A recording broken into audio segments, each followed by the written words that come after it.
Bueno, seguimos analizando el legado que dejó Sebastián Piñera en Chile luego de sus dos gobiernos. Y lo hemos hecho desde varias orillas o trincheras, si ustedes quieren, ¿no es cierto? Ayer hemos hablado con Patricio Ulloa, analista político, hemos hablado con José Ragaz, historiador peruano, en fin, varias miradas. Pero hoy queríamos invitar a Carlos Alberto Escafi, de Relación Internacional, quien vive hace varios años en nuestro país y, por supuesto, conoce profundamente lo que ha significado el gobierno de Sebastián Piñera, para poder conversar con él en relación al legado del expresidente. Don Carlos, bienvenido. Gracias por estar con nosotros. Muchas gracias, don Carlos. Muchas gracias a ti. Un placer estar con ustedes.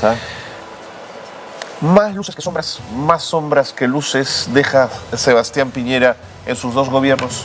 Como usted sabe, en la vida todo tiene de dulce y agraz, pero lo que yo le puedo decir, siendo testigo por lo demás de su primer gobierno como es funcionario, el presidente Piñera nos deja un tremendo legado, pues fue él quien trajo a la derecha de vuelta después del gobierno, después de la dictadura que tuvimos del general Augusto Pinochet. Fue uno es el primer gobierno de derecha luego de la dictadura, exactamente, ¿no? Claro, 2010-2014. Y fue por lo demás uno de los más reconocidos demócratas en Chile, que, vuelvo a decir, le trajo a la derecha un servidor público convencido, obstinado, decidido. Ha muerto un hombre valiente en Chile. ¿Por qué un hombre con su fortuna y por qué un hombre ligado al mundo empresarial decidió entrar en política? El presidente Piñera siempre tuvo, desde sus inicios, él se prepara para ser presidente y siempre tuvo como objeto en la vida llegar a la presidencia de la República en su vocación de servir. Quienes conocen mucho más de cerca que yo, naturalmente, lo saben. Además, un hijo de una familia de tradiciones republicanas, de padre embajador, que sintió siempre, finalmente, la cercanía por el servicio público, naturalmente en la principal magistratura. 20 años, fíjese lo obstinado que fue, 20 años se demoró el presidente Piñera en llegar a su primer gobierno. Interesante. Piñera, y lo he visto en algún video que ha circulado por redes, cuestionó duramente la detención de Augusto Pinochet en Londres por orden del juez Baltasar Garzón, pero es el mismo Piñera quien luego vota no en las elecciones del plebiscito. ¿Cuál era el vínculo de Piñera con Pinochet? ¿Era un vínculo de oposición? ¿Era un vínculo de admiración? ¿Cómo establecer ese vínculo? Sí, mire, lo que yo parto diciéndole que el presidente Piñera, en el plebiscito más complejo de nuestra historia republicana en los 80, se opuso férreamente, y fue por el no a Pinochet. Entonces eso finalmente, en el momento en que Pinochet ejercía el poder totalitario en Chile, pero fue un político de derecha, el único político de derecha que le dijo no a Pinochet en ese momento, en un momento, permítame el coloquialismo, en el que las papas quemaban. Claro, pero es un no por el convencimiento de la necesidad de vivir en democracia o porque sentía que el modelo pinochetista se había agotado. No, él lo ha dicho varias veces, porque naturalmente una dictadura no le hacía bien a Chile y no le hacía bien a Latinoamérica. El presidente Piñera muy convencido básicamente de no solamente su sentir, sino del momento que vivía la región. Entiendo. Además, en la historia republicana de Chile, un golpe de Estado era una anomalía más que una normalidad, ¿no es cierto? Claro. Ahora, cuénteme el papel que juega él en momentos, por ejemplo, como el COVID-19 o el tema de los mineros, donde jugó un rol tan importante. Mire, Carlos, de hecho, en el primer gobierno, bien lo dice usted, uno de los... Hay 12 elementos, más que 12 elementos, 2 hitos esenciales que visten básicamente de pies a cabeza la gestión del presidente, de un ejecutor, incluso de un cargador frontal. Recibe un país después del terremoto que vimos en el 2010, un país que destrozado anímicamente. Además. Anímicamente. Y este ejecutor, este empresario, político empresario con esta vocación de servicio, pone en marcha una maquinaria y finalmente desarrolla un plan de reconstrucción impecable en 2 años. Y claro, y le toca vivir, fíjese, en la mina San José, el rescate de los 33 mineros, y cuando rápidamente se hacen los análisis de factibilidad de vida, había un error estadístico de que estuvieran efectivamente con vida. Y él se la juega por ese error estadístico, está presente durante 72 horas permanentes sin dormir durante el día del rescate, pide ayuda internacional y claro, y es fabuloso cuando ingresa finalmente la winche y sacan este papelito que claro, que estaban vivos, era con vida, maravilloso, ¿no? así es. Claro, claro, y ahí uno puede conocer finalmente el lado humano de un hombre que vuelvo a decirle, ¿no? Con sus, yo le decía al inicio de este diálogo, la vida de dulce y agraz, se la jugó plenamente por su gente, ¿ah? Sin temor a equivocarse, ¿ah? Porque claro, le decían, oiga, estamos haciendo esto, imagínense usted el riesgo que podría existir, que finalmente se derrumbe y que claramente los 33 mineros mueren. Seguro. ¿Ah? Pero fue uno de los principales hitos que le dio naturalmente una popularidad internacional. Acuérdese usted que donde iba entregaba finalmente alguna piedra de la mina, entregaba estamos vivos los 33. Y otro hito en su segunda gestión, que claro, pasó por un momento bastante duro, que fue el estallido social en Chile, tuvo finalmente la gestión del COVID y las vacunas, y fuimos, y con mucho orgullo lo digo, uno de los principales países a nivel latinoamericano que, gracias a la gestión... Una agresiva vacunación tuvieron, sí, claro, además. Sí, claro. Sí. Ahora, hay en Chile voces que señalan que elevar a la categoría de gran estadista y defensor de la democracia a Piñera es una afrenta en la medida en que hay 34 muertos, producto de las protestas sociales que se pudieron evitar. ¿Qué se le responde a esa crítica? Así haya habido un muerto, siempre va a ser trágico y lamentable. Pero lo que yo le puedo decir es que, claro, hoy caer en egoísmos y no conocer en profundidad la situación que vivió el presidente Piñera en el segundo gobierno, cuando naturalmente no fue un momento afable, me refiero al estallido social en el año 2019, cuando se estaba incluso, las manifestaciones eran durísimas. Este hombre se levantaba a las 5 de la mañana con la frente en alto y llegaba a La Moneda y trataba de entender, comprender la situación que vivía Chile. Y fíjese que finalmente le entrega a un reclamo social una salida política. Y esa salida política fue, oiga, ¿qué es lo que quiere Chile? ¿Quiere una nueva constitución? La asamblea, claro. Vayamos finalmente a la asamblea y evaluemos si es que quiere Chile finalmente tener o no una nueva constitución. Con todo lo complejo. Claro, esa decisión además, y mire usted finalmente, Carlos, cuáles fueron los resultados, ¿no? La sociedad chilena finalmente dijo que no. De acuerdo.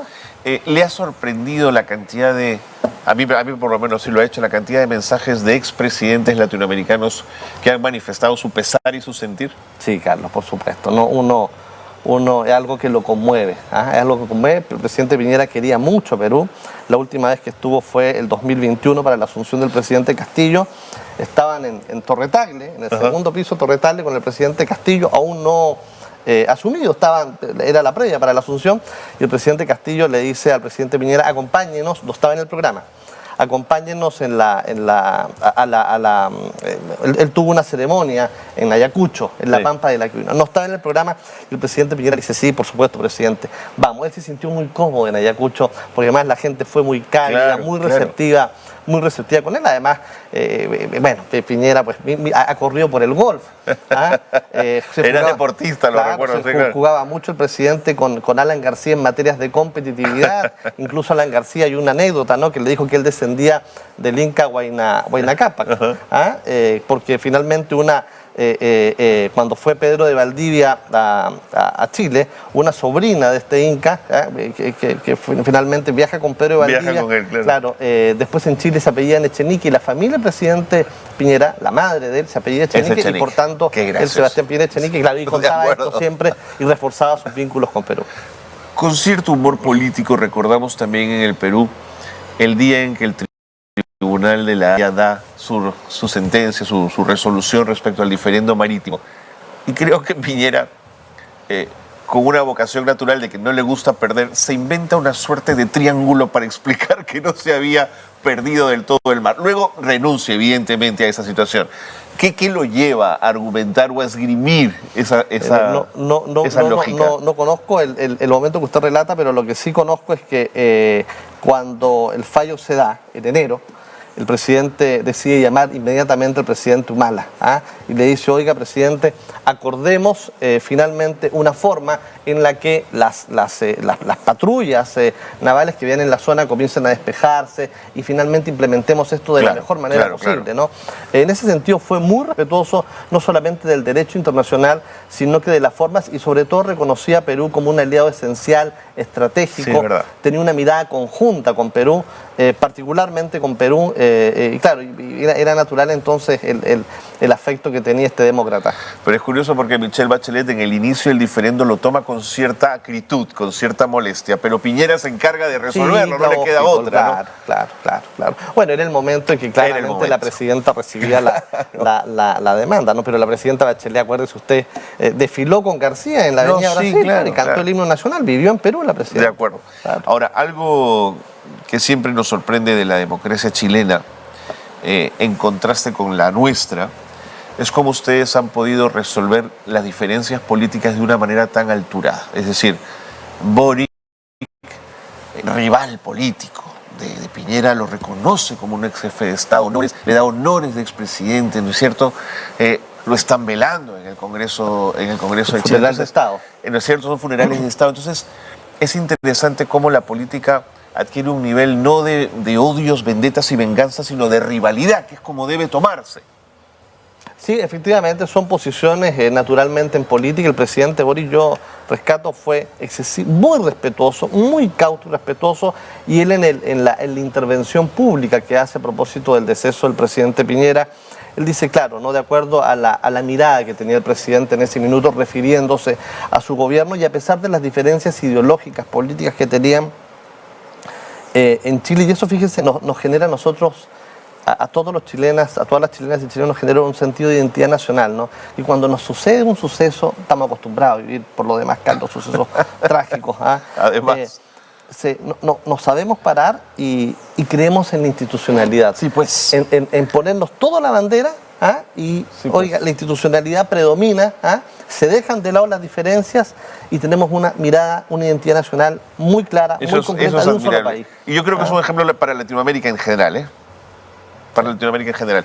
Ahora, en lo económico, siendo él empresario, claro, ¿hace de Chile un Chile más moderno en lo económico o los otros problemas lo obligan a apagar incendios y a no mirar tanto la parte empresarial? En Chile, bueno, siempre, bueno, además, literalmente siempre andamos apagando incendios. Estamos viendo una situación muy trágica, 6 regiones del país. Sin duda, tremendo. Muy complicadas con el tema, a pesar de que han dicho que hoy está controlado, pero ha dejado un saldo de más de 130 fallecidos. El momento económico del presidente Piñera creía en un modelo neoliberal. El presidente Piñera creía en la integración comercial, en el comercio completamente abierto a la rebaja de barreras arancelarias, de barreras para arancelarias, integración plena. De hecho, él era un convencido y le seguía finalmente la línea cuando el presidente Alan García planteó el Arco del Pacífico, que después pasó a llamarse la Alianza del Pacífico. Por supuesto. No, creía plenamente, creía en un modelo abierto, que la economía finalmente era uno de los principales aliados del país, pero particularmente como sector económico, fíjese que le da mucha fuerza e integra al sector exportador como un sector de la economía. Porque claramente el presidente decía, oiga, no nos podemos seguir vendiendo entre nosotros. Claro. Entonces siempre, naturalmente, era un empresario que tuvo un rol ejecutor importante en el desarrollo económico del país. Interesante.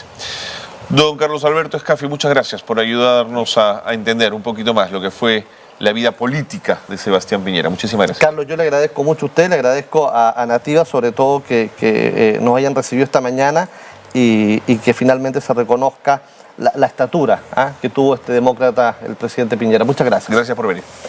Carlos Alberto Escafi ha estado con nosotros de Relaciones Internacional, hablando del legado del expresidente Sebastián Piñera.